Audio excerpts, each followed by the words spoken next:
नमस्ते साथीहरू, आज म तपाईहरुलाई यस भिडियोमा अधिकृत क्याडेट वा सेकेन्ड लेफ्टिनेन्ट कसरी बन्न सकिन्छ भन्ने बारेमा जानकारी दिनेछु।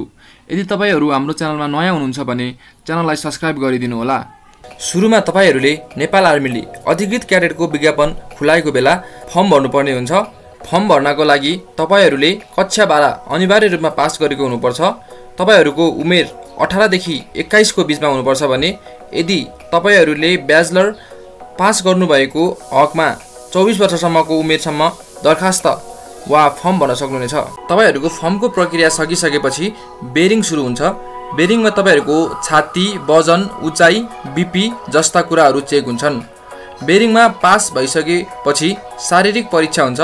उक्त परीक्षामा तपाईहरुले short running, long running, chin up, push up र सिटअप गर्नुपर्ने हुन्छ।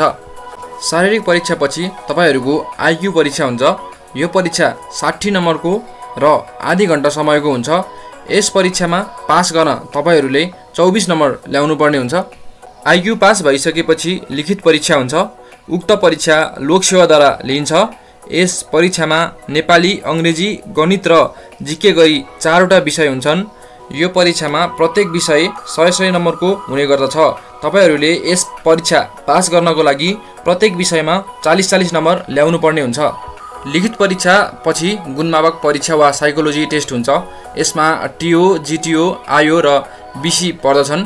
यस परीक्षामा तपाईहरुको अधिकृत क्याडेट बन्नको लागि चाहिने क्वालिटीहरू चेक हुन्छ र यो परीक्षा 400 नम्बरको हुन्छ। साइकोलोजी टेस्ट पास भइसकेपछि तपाईहरुको बोर्ड मेडिकल चेक हुन्छ। उक्त परीक्षामा तपाईहरुको बाहिरी रोग मात्र नभई भित्री रोगहरू पनि चेक जाँच हुने गर्दछ। बोर्ड मेडिकल पास भइसकेपछि बोर्ड इन्टरभ्यू हुने गर्दछ। यो इन्टरभ्यू जम्मा 100 नम्बरको हुन्छ। यो अधिकृत क्याडेटको अन्तिम परीक्षा पनि हो। तपाईहरुले यी सबै परीक्षा पास गरिसकेपछि अधिकृत क्याडेट बन्न सक्नुहुनेछ। साथीहरू, आजको भिडियो कस्तो लाग्यो प्रतिक्रिया दिन नबिर्सिनु होला।